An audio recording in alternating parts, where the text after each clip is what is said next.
جب کوئی پکارنے والا مجھے پکارتا ہے تو میں اس کی دعا قبول کرتا ہوں، تو ان کو چاہیے کہ میرے حکموں کو مانیں اور مجھ پر ایمان لائیں تاکہ نیک رستہ پائیں۔ سورۃ البقرہ۔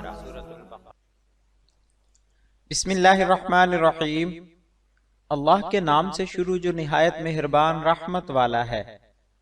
السلام علیکم ورحمۃ اللہ وبرکاتہ۔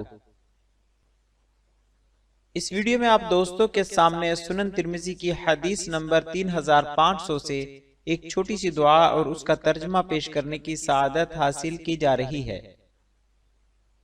ویڈیو میں آگے بڑھنے سے پہلے نئے آنے والے دوستوں سے گزارش ہے کہ ہمارے چینل کو ضرور سبسکرائب کریں اور آنے والی ویڈیو سے باخبر رہنے کے لیے بیل آئیکن پریس کریں۔ شکریہ۔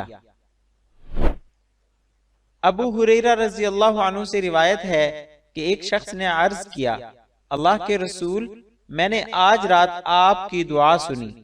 میں نے آپ کی جو دعا سنی وہ یہ تھی۔ دعا: اللہم اغفر لی ذنبی ووسع لی فی داری وبارک لی فیما رزقتنی۔ ترجمہ سماعت کرنے سے پہلے ایک مرتبہ دعا کو روانی سے پڑھتے ہیں۔ اللہم اغفر لی ذنبی ووسع لی فی داری وبارک لی فیما رزقتنی۔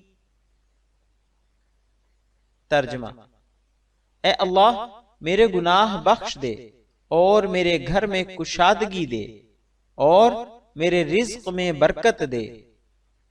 تب آپ صلی اللہ علیہ وآلہ وسلم نے فرمایا، کیا ان دعائیہ کلمات نے کچھ چھوڑا؟ یعنی ان میں دین و دنیا کی سبھی بھلائیاں آ گئی ہیں۔ علماء کے مطابق یہ دعا رات کی نماز میں بھی پڑھی جا سکتی ہے۔ اس حدیث میں دعا کا حصہ حسن ہے، بقیہ ضعیف۔ آخر میں آپ سے گزارش ہے کہ ہماری حوصلہ افزائی کے لیے ہماری ویڈیوز کو لائک اور شیئر ضرور کریں اور اپنی قیمتی رائے کمنٹس میں ضرور ظاہر کریں۔ شکریہ۔ جزاک اللہ خیرہ۔